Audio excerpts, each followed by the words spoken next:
Welcome to 1000 PS TV and to a proper killer chopper comparison. Back in the day, in the 1990s, you'd have called these soft choppers. But today, no one says soft chopper anymore, and they're not really soft choppers either. We'll explain in a moment how these two machines, the Vulcan S and the Eliminator 500, actually ride. But first, just have a look at it. Schloss Hernstein, absolutely stunning.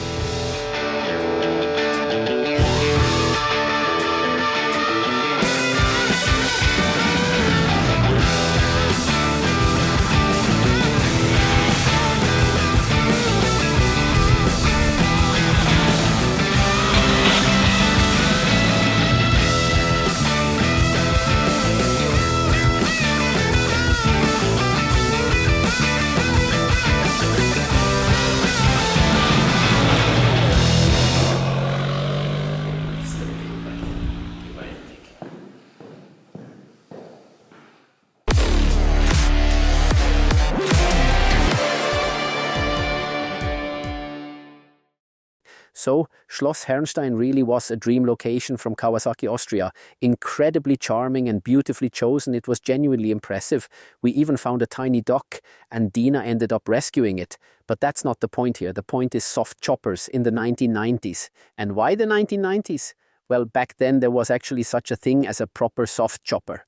The term soft chopper came about because real motorcyclists used to sort of scoff at them. They weren't proper choppers, not tough machines, but rather something softer, more accessible, something almost anyone could ride. And the reason it all boomed was simply because loads of people bought them. In Austria, for example, in 1996, the best-selling motorcycle was the Kawasaki VN 800. Of course, 30 years have passed since then, and the chopper boom has completely died off. Japan even stopped building choppers altogether. But now, over the past few years, they've started making them again. And these new ones, they're absolute rockets. I can say that for sure after today's test. These two choppers from Kawasaki, the Vulcan S and the Eliminator 500 SE, are proper rockets. So why are they rockets? Well, the engines aren't V-twins anymore. They're pure two-cylinder engines that are essentially designed for sporty performance. In fact, they really are sporty engines. The one in the Vulcan S, that's the well-known 645 cubic centimeter two-cylinder, which you'll find in quite a few other models, including properly sporty ones. In this bike, it delivers 61 horsepower and I believe around 61 Newton meters of torque, or maybe about 60. It doesn't really matter. What matters is that the engine absolutely packs a punch. And every time I ride the Vulcan S, I honestly think, wow, this thing really flies when you open it up. You can sort of compare it to the V-Rod from Harley-Davidson. That was also a wild ride. The V-Rod had a chopper-style seating position, but a proper sporty engine that launched like a dragster. And in this 650 class, that fits the Vulcan S perfectly. It's basically a dragster that accelerates hard, really hard. And it's actually really sporty to ride, I have to say. Even with the seating position that takes a bit of getting used to, and that unbelievably long wheelbase of 1,575 millimeters, it's still genuinely brilliant in the corners. So in a way, it's a bit of a miracle. Thankfully, they've sorted it, and how they've done it, I'm not entirely sure.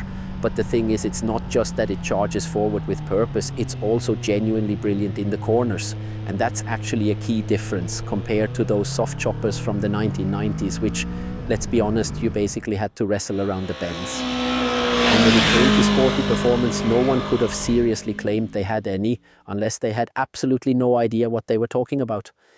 One more thing to say about the Vulcan S, why I personally think there'll be an update coming soon, is that it doesn't have full LED lighting and it still doesn't offer any connectivity features. And since Kawasaki, as we'll see with the Eliminator 500, is already quite far ahead in that area, I think it's fair to assume that an update isn't too far off. From a pure riding perspective though, I have to say it wouldn't be necessary at all. It rides absolutely brilliantly. It really does. Every time I hop on it, I'm like, mate, this thing is unreal, how it pulls and how easy it is to handle. Something else I should probably mention about the Vulcan S today, because some parts of the road were really dirty. I actually had a proper slide with the rear wheel, a massive slide while accelerating out of a corner, but it didn't last long, and honestly I thought to myself, wait, does this have traction control now? But no, it doesn't. That was just how things used to be back in the day. You hit the dirty patch, it steps out a bit, and then it catches itself again. Or you instinctively ease off the throttle, just slightly. And because the throttle response on this bike is incredibly precise, it sorts itself out. And the tester, which was me in this case, can definitely say, no, that wasn't traction control, that was just me. And that just proves again that you can absolutely manage it yourself, provided you're not dealing with some outrageous 200 horsepower monster, but a sensible 61 horses.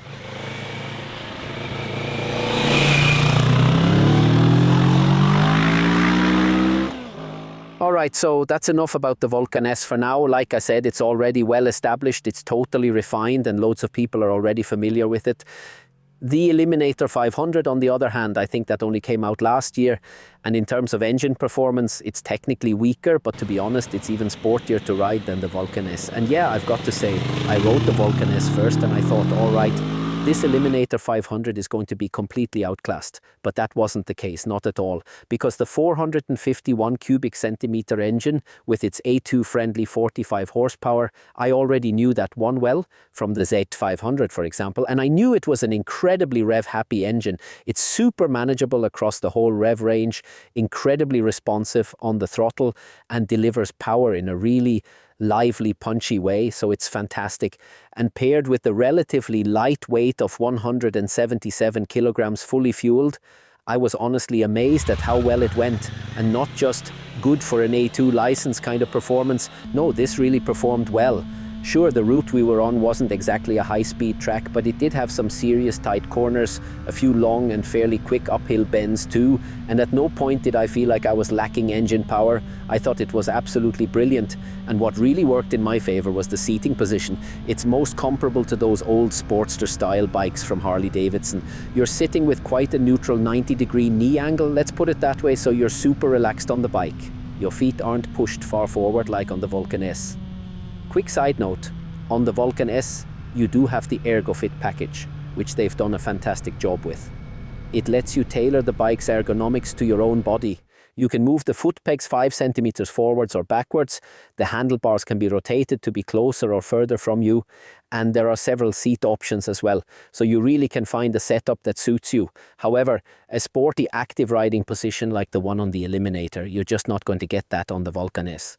And personally, I'm a huge fan of that Sportster style posture. I absolutely love it. It's kind of a hybrid between a chopper and a naked bike, which means I'm super relaxed on it, but I can still ride it actively and push a bit. Plus, through the foot pegs, you've got great control over the bike, and the real kicker is that once you've found your rhythm through a twisty section, you can ride it with confidence. I honestly felt so comfortable on it today that I really got into it. I didn't have to make any compromises. Take the brakes, for example. The Eliminator 500 has a 310mm disc up front with a 2-piston caliper. The Vulcan S has 300mm discs and also a 2-piston caliper, which brakes well too, but the Eliminator stops even better. Really smooth, easy to modulate. As for the suspension, I felt like the Vulcan S had the higher end setup, though both bikes have 41mm forks. The Vulcan S has a diagonally mounted rear shock with linkage, which makes a huge difference. The Eliminator has twin shocks at the back which work just fine, but they're not quite at the same level as the Vulcan's rear suspension. That said, it's still a great compromise, comfortable, yet it doesn't throw obstacles in your way when you want to ride fast. I had no trouble with it. I could brake confidently into corners, tip it in smoothly. It really handled brilliantly. At some point the foot pegs do scrape. That happens on both bikes, by the way, but it's not early.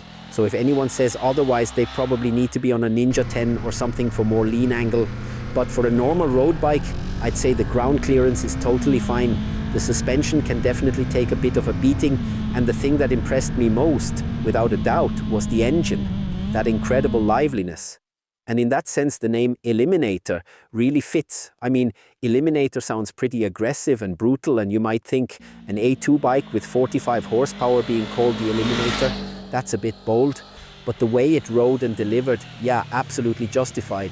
And Kawasaki has used that name before, not just ages ago. They actually had Eliminators with a 1000cc engine. That was back in the day, I think in the 1990s. What always made me smile though was that they also had a 125 Eliminator, and back then I'd always chuckle a bit. I'm sure there'll be people saying that giving an A2 bike the name Eliminator is a bit much. But the way this one rides, I think it absolutely earns the title. Now, when it comes to pricing, I had to look that up quickly. The Vulcan S is priced at €8,799, but I wouldn't be surprised if there's a promo going on. I'm not totally sure. The Eliminator is €7,599, and again, I'd bet there's probably some kind of incentive or discount at the moment.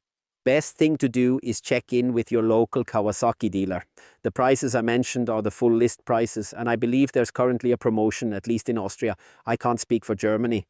All right then, I hope I've explained both of these bikes clearly enough. If you want to know anything else, just leave a comment. I'll be more than happy to answer. Give us a thumbs up and subscribe to the channel. And maybe just a quick summary to wrap things up. The Vulcan S didn't really surprise me because I already knew it pretty well.